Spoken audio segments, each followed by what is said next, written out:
Hello, I'm Suzuki speaking for ECHO, the Environmental Children's Organization. We're a group of 12 and 13-year-olds trying to make a difference.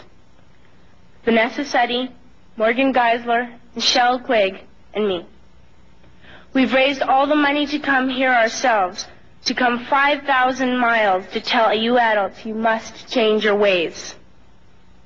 Coming up here today, I have no hidden agenda. I am fighting for my future.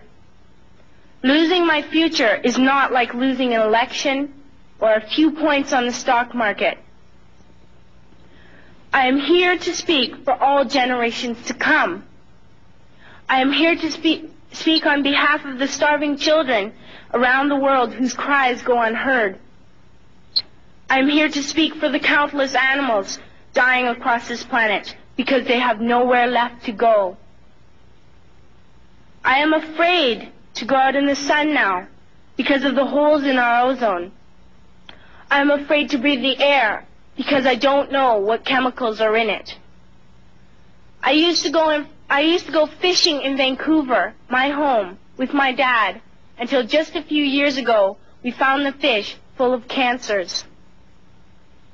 And now we hear of animals and plants going extinct every day, vanishing forever. In my life, I have dreamt of seeing the great herds of wild animals, jungles and rainforests full of birds and butterflies. But now I wonder if they will even exist for my children to see. Did you have to worry of these things when you were my age? All this is happening before our eyes, and yet we act as if we have all the time we want and all the solutions. I'm only a child, and I don't have all the solutions. But I want you to realize, neither do you. You don't know how to fix the holes in our ozone layer. You don't know how to bring the salmon back up in a dead stream. You don't know how to bring back an animal now extinct. And you can't bring back the forest that once grew where there is now a desert. If you don't know how to fix it, please stop breaking it.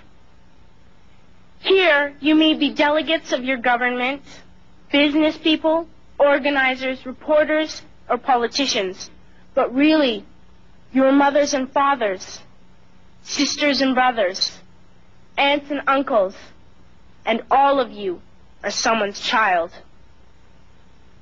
I'm only a child, yet I know we are all part of a family, 5 billion strong. In fact, 30 million species strong. And borders and governments will never change that. I'm only a child, yet I know we are all in this together and should act as one single world towards one single goal. In my anger, I am not blind, and in my fear, I am not afraid of telling the world how I feel. In my country, we make so much waste. We buy and throw away, buy and throw away, buy and throw away, and yet northern countries will not share with the needy. Even when we have more than enough, we are afraid to share. We are afraid to let go of some of our wealth. In Canada, we live the privileged life, with plenty of food, water, and shelter. We have watches, bicycles, computers, and television sets. The list could go on for 2 days. 2 days ago, here in Brazil, we were shocked when we spent time with some children living on the streets. This is what one child told us. I wish I was rich.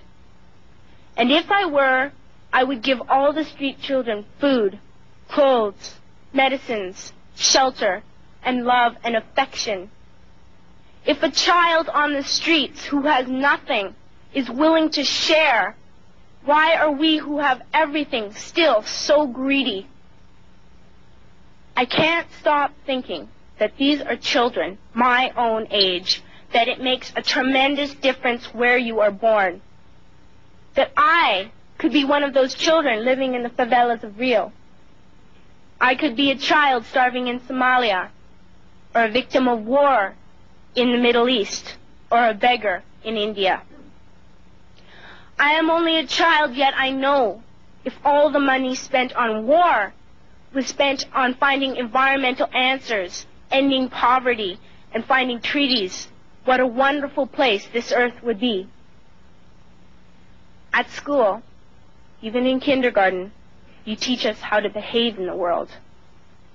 You teach us not to fight with others, to work things out, to respect others, to clean up our mess, not to hurt other creatures, to share, not be greedy.